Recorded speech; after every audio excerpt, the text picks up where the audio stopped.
The glow of the Christmas tree filled the living room, casting a soft shimmer over the wrapped gifts piled high beneath it. The smell of cinnamon rolls drifted in from the kitchen, mingling with pine and candle wax, the very essence of Christmas morning. I sat cross-legged on the floor, my husband David beside me, sipping coffee and smiling as my parents fussed with their stockings. For once, the Addams household felt warm, cheerful, like the picture-perfect holiday I'd always wanted. Then Sophie handed me her gift. She was my younger sister, 2 years behind me. Always dramatic, always hungry for attention. The box she slid across the floor toward me was wrapped in shiny gold paper, a glittering bow perched perfectly on top. "Open mine first," she said, with a grin that seemed a little too sharp. I laughed softly, trying not to overthink it. "All right, Sophie, let's see what you've done this year." Everyone leaned in as I untied the ribbon and peeled away the paper. The box was heavier than I expected. And when I lifted the lid, I froze. Inside wasn't jewelry or clothes or anything festive. It was a stack of envelopes, debt notices, each one stamped with red letters, overdue, final warning, balance due. For a moment, I couldn't process it. My fingers trembled as I pulled out one after another. Credit cards, medical bills, loan statements, all addressed to Sophie. "What is this?" I whispered, my voice cracking. Sophie's smile widened, her eyes glinting with something cruel. "Merry Christmas, Rachel. Since you're the responsible one, I figured you'd appreciate knowing exactly how much I owe. And maybe, helping me out." The room went silent. David's mug clattered softly against the coffee table. My parents exchanged quick glances, their expressions tight with embarrassment. "Sophie," my mother, Eleanor, began cautiously, "this isn't funny." "Oh, I'm not joking," Sophie interrupted, her tone sharp but playful, as though she were daring us to challenge her. "Rachel's always had everything together. She can afford to help me, isn't that what family's for?" Heat surged into my face. I stared at her, disbelief twisting in my chest. "You gave me your debt as a Christmas gift?" Her shrug was casual, infuriating. "It's more like an opportunity. You can bail me out, and I'll finally be free." Win-win anger and humiliation warred inside me. This wasn't just thoughtless, it was cruel. Christmas morning, a day meant for love and gratitude, had been twisted into Sophie's stage for manipulation. I shoved the box back toward her, my hands shaking. "No, Sophie, this isn't my responsibility," but her smile didn't falter. If anything, it grew sharper. "We'll see about that." The room stayed unnervingly quiet after I shoved the box back toward Sophie. The rustle of wrapping paper from other gifts sounded almost mocking in the silence. David slid closer to me, his hand gently brushing my arm. A quiet anchor amid the storm. Eleanor finally broke the tension, her voice strained but still trying to sound calm. "Sophie, Christmas is not the time for this kind of spectacle." Sophie rolled her eyes. "Oh, please. When is the right time? Every time I try to talk about money, everyone shuts me down." "Well, now you can't ignore it." Richard cleared his throat, his expression stiff. "That's because you don't talk, Sophie. You make demands. There's a difference." Her jaw tightened. "You wouldn't understand. You've never had to struggle." I blinked at her, stunned. "Are you kidding me?" "Sophie, we all struggle. The difference is, we take responsibility for our choices. Dumping your debt on me isn't asking for help. It's manipulation." Her gaze snapped to me, sharp as glass. "Easy for you to say, Rachel. You've always had everything. Good grades, good job, perfect marriage. Meanwhile, I've been drowning, and no one even cares." I felt my throat tighten. This wasn't the first time she had thrown those words at me, but never with so much venom. Never in front of everyone. David's hand found mine, squeezing. "Rachel's worked hard for everything she has, Sophie. Don't twist this around like it's her fault you're in debt." But Sophie wasn't listening. She crossed her arms, her smile returning, thin and cold. "You'll help me, Rachel. You always do. You can't stand to see me fail." The audacity of it sent a chill through me. For years, I had picked up after Sophie, paying for her emergencies, covering her mistakes, smoothing over her messes so Mom and Dad wouldn't worry. But this was different. She had turned my generosity into expectation, my love into obligation. I pushed the box toward her again, my voice shaking but firm. Not this time. This is yours, Sophie, and you need to deal with it. Her smirk faltered, but only slightly. You'll regret saying that, she whispered, low enough that only I and David could hear. My chest tightened, anger boiling under my skin. But before I could answer, Eleanor stood abruptly, gathering plates from the coffee table. Enough. We are not ruining Christmas morning with fighting, but it was already ruined. The glow of the tree felt hollow, the warmth of the morning gone. All I could see was the pile of debt notices Sophie had tried to make my burden, and the look in her eyes told me this wasn't over.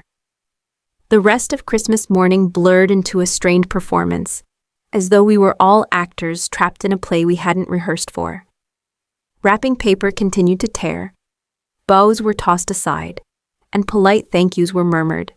But beneath it all, the tension clung like smoke. I sat stiffly on the couch, David at my side, my smile practiced and brittle.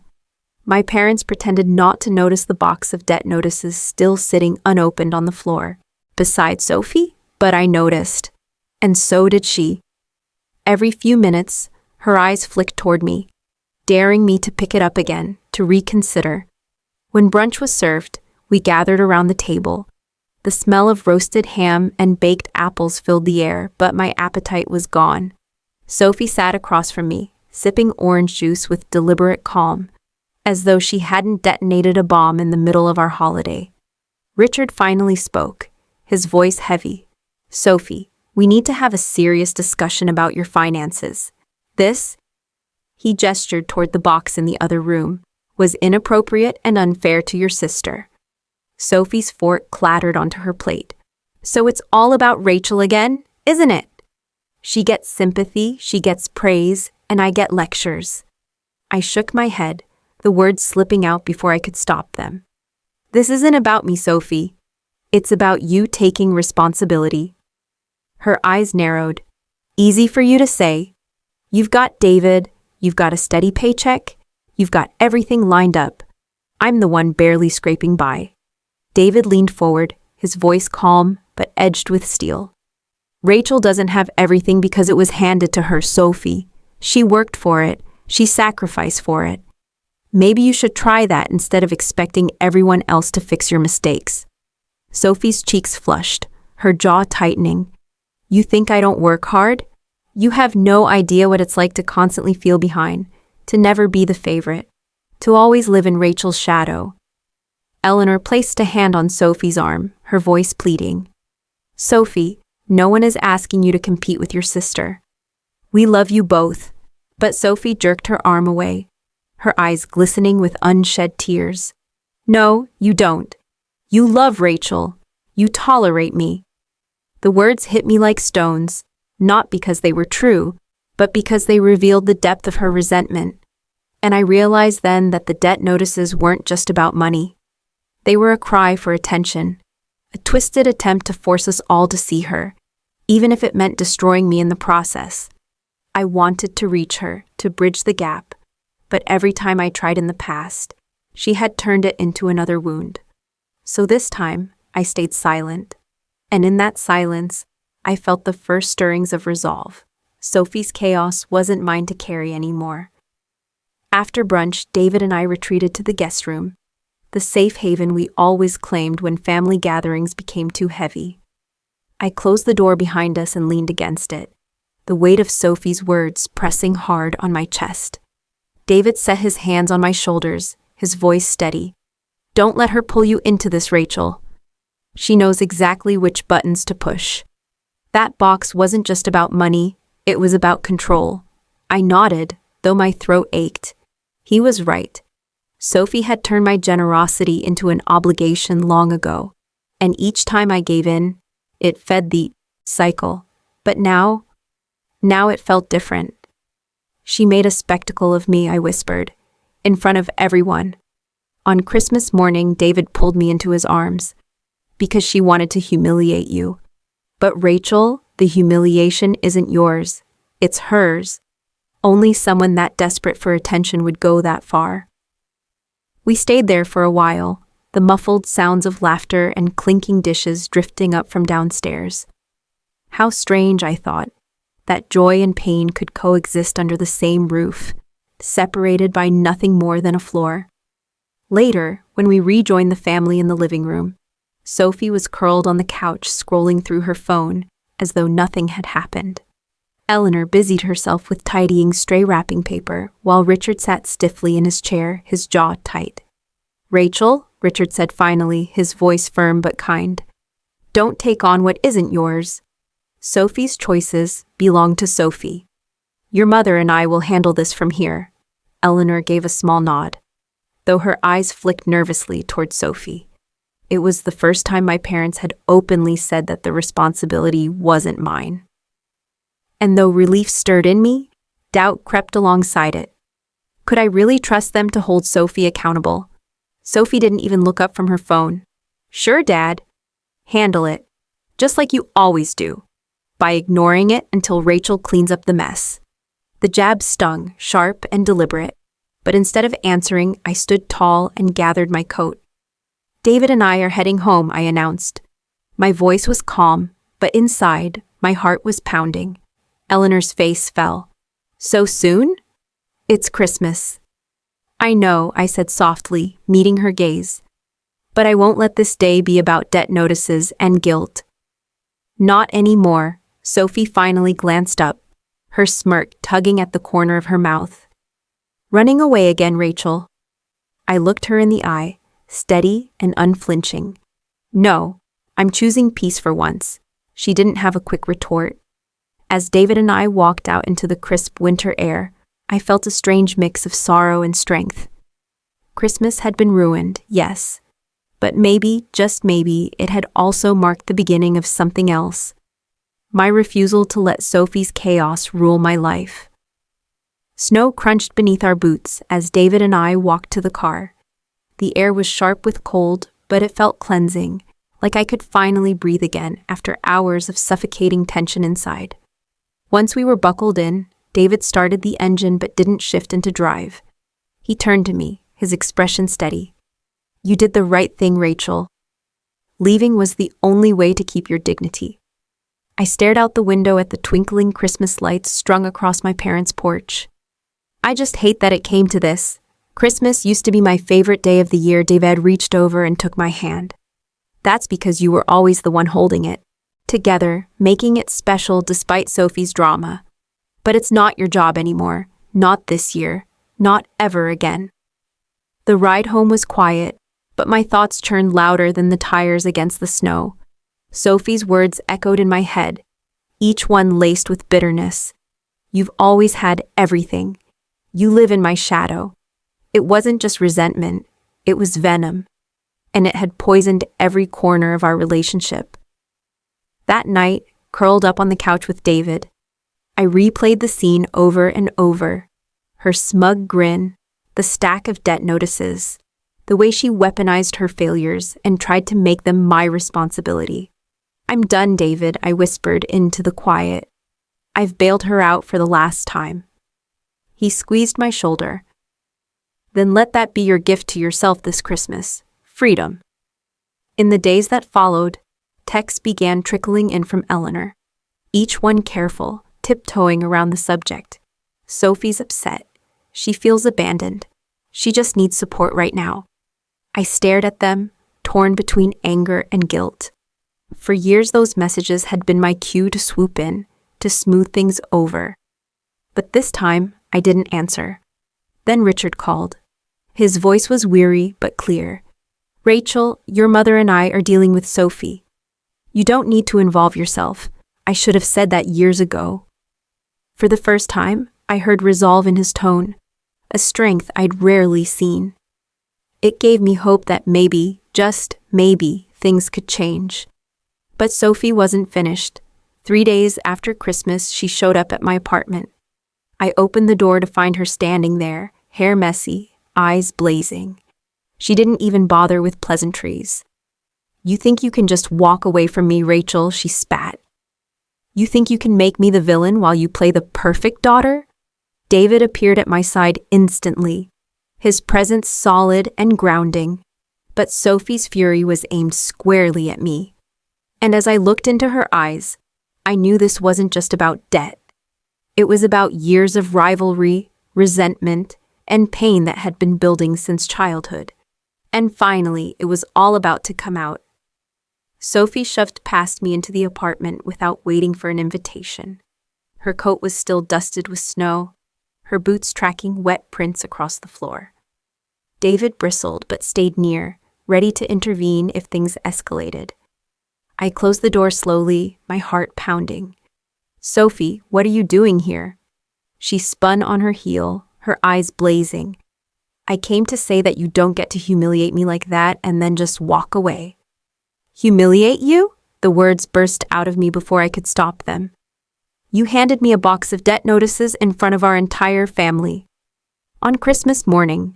Do you even hear yourself?" Her chin lifted defiantly. "I was asking for help. You've always been the one who had everything under control. I thought maybe, just maybe, you'd actually care enough to help your own sister." David stepped forward, his voice sharp.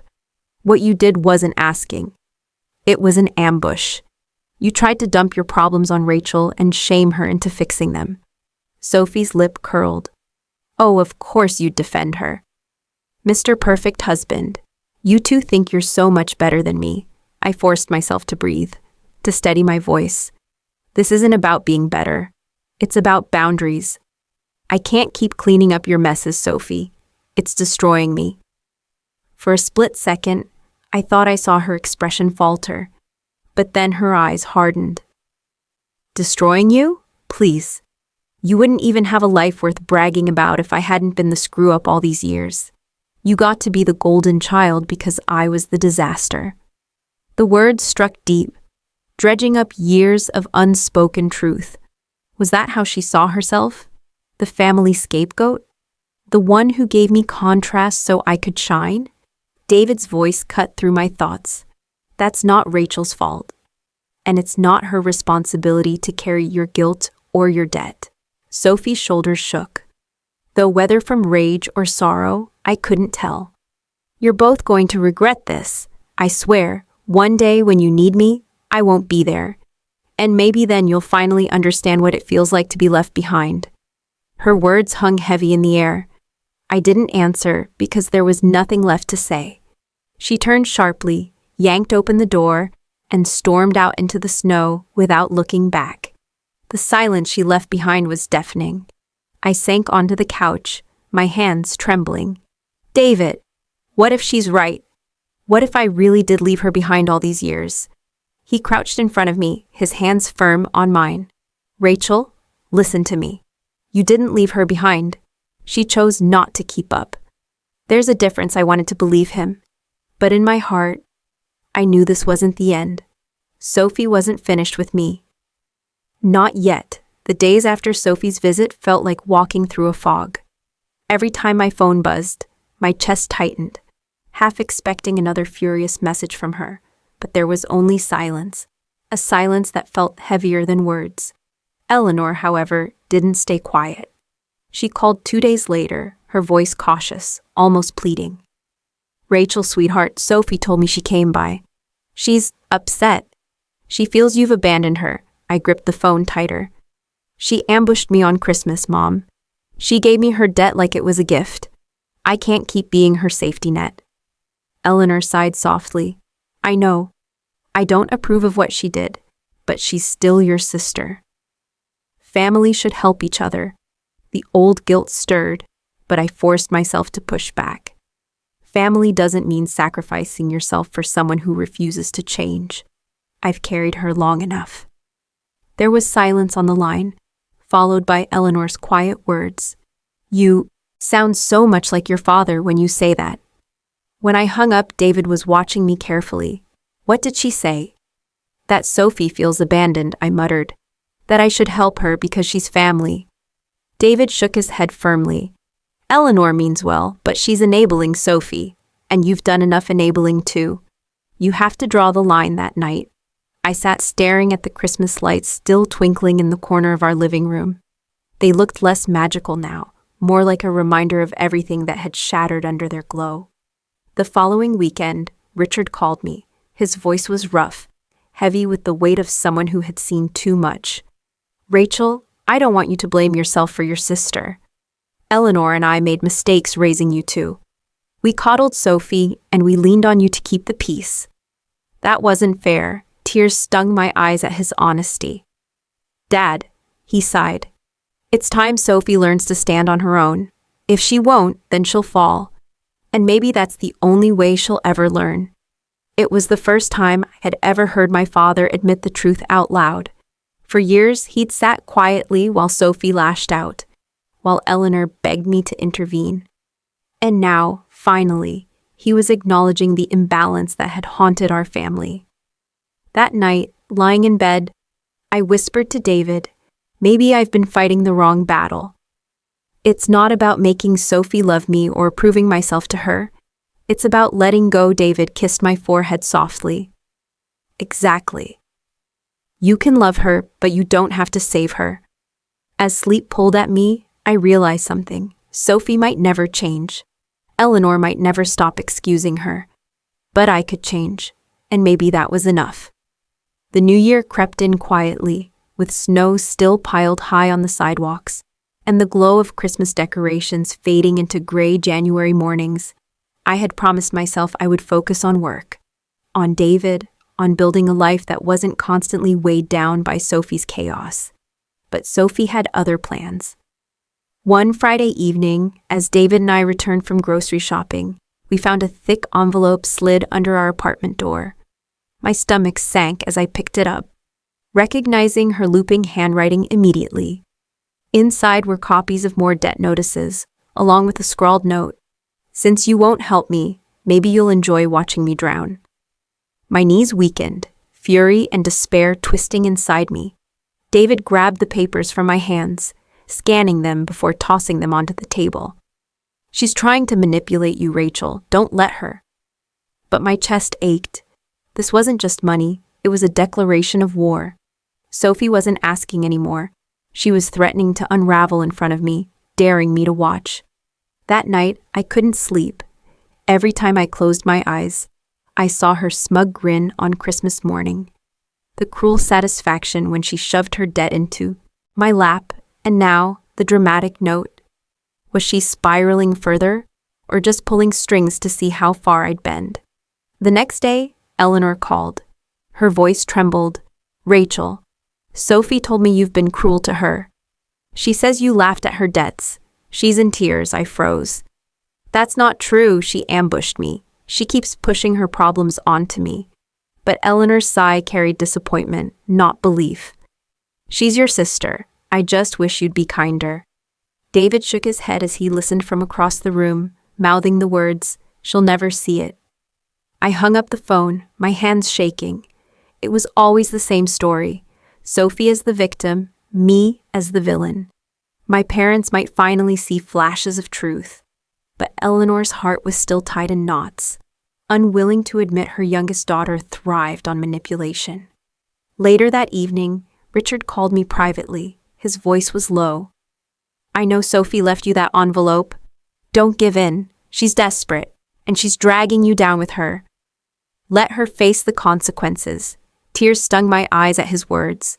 For once, I felt someone in the family was on my side. Thanks, Dad. I needed to hear that.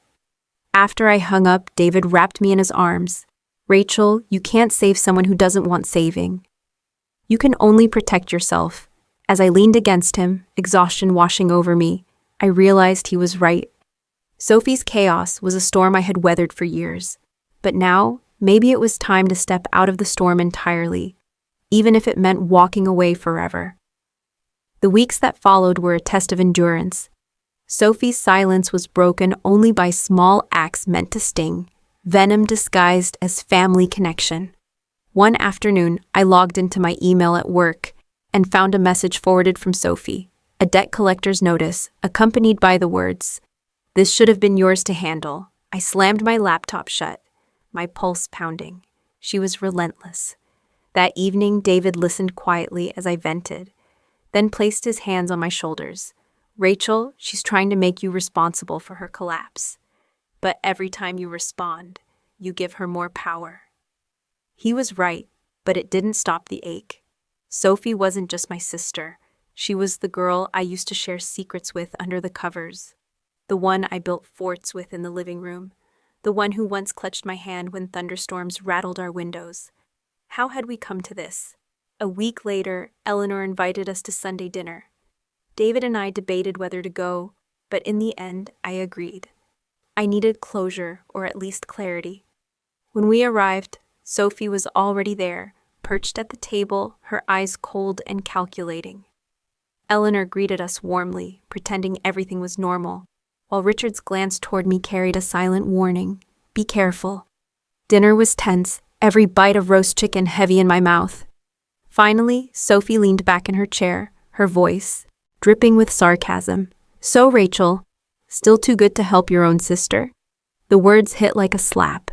I set my fork down, forcing calm into my voice. Sophie, this has to stop. I am not your bank. I am not your scapegoat. And I will not let you ruin every family gathering just to prove a point. Her smirk faltered, just slightly. You think you're better than me? No, I said firmly. I think I've learned the difference between love and manipulation. You want help? Start helping yourself. The room fell silent. Eleanor's eyes glistened with unshed tears. Richard's jaw was tight, and David's hand slid into mine under the table, steady and grounding. For a moment, Sophie looked as though she might break. Her lips parted, her eyes flickering with something vulnerable. But then, as always, the mask returned. She shrugged. Fine. Don't help me. Don't call me when you need something, because I won't be there. She stood abruptly, grabbed her coat, and stormed out, the front door slamming behind her. The silence she left behind was almost a relief. Eleanor whispered, she didn't mean it. But for once, I wasn't sure I believed that. As David and I drove home that night, I felt strangely lighter. Sophie had drawn her line in the sand, and so had I. And maybe, just maybe, that was the only way forward. The weeks after that dinner passed in a strange quiet. No late-night calls. No envelopes shoved under my door. No dramatic emails demanding I fix Sophie's mistakes. It was as if she had finally decided to cut me out entirely. At first, I didn't know how to feel. There was an ache, like losing a limb, even if that limb had caused me constant pain. But alongside the ache was relief. For the first time in years, I woke up without bracing for Sophie's next storm. One Saturday morning, as I folded laundry, David wrapped his arms around me from behind. You've been smiling more lately, he said softly. I realized he was right. Even the small things, the quiet moments with him, the projects at work, dinners without drama, felt brighter. Without Sophie's chaos looming over me, I could finally breathe. Eleanor called often, her tone cautious, careful not to push too hard. She still defended Sophie in subtle ways, but she no longer asked me to fix things. Maybe even she had realized that I wasn't bending anymore. Richard, meanwhile, checked in quietly. His voice always tinged with regret, but also with pride. You're stronger than I ever was, he told me once. I wish I had stood my ground years ago, but Sophie? She remained a shadow on the periphery of my life, a reminder of the sister I once loved and the woman she had become. On Valentine's Day, I opened my closet and stumbled across the forgotten box, the gold wrapping paper Sophie had used on Christmas morning, now crumpled and torn. Inside, the stack of debt notices still sat like a wound that had never fully healed. I picked one up, reading the bold red letters screaming, "Final Notice." My hands didn't shake this time. I didn't feel guilt or obligation. I only felt clarity. These weren't mine to carry. They never had been. I placed the lid back on the box and slid it deep into the closet, out of sight. Not as a burden to keep, but as a reminder. I had chosen freedom. That night, as David and I ate dinner by candlelight, I lifted my glass and smiled at him. You know what? I think this year, Christmas won't hurt anymore. It'll just be Christmas again. He clinked his glass gently against mine. Because you took it back. I nodded, warmth filling me. Sophie had tried to bind me with her debt, her anger, her bitterness. But in walking away, I had finally unwrapped my own gift, the gift of peace. And as the snow fell softly outside, I realized something even deeper. Sometimes, the greatest act of love you can give to family is refusing to let them destroy you. I had walked away from Sophie's chaos forever, and in doing so, I had found myself.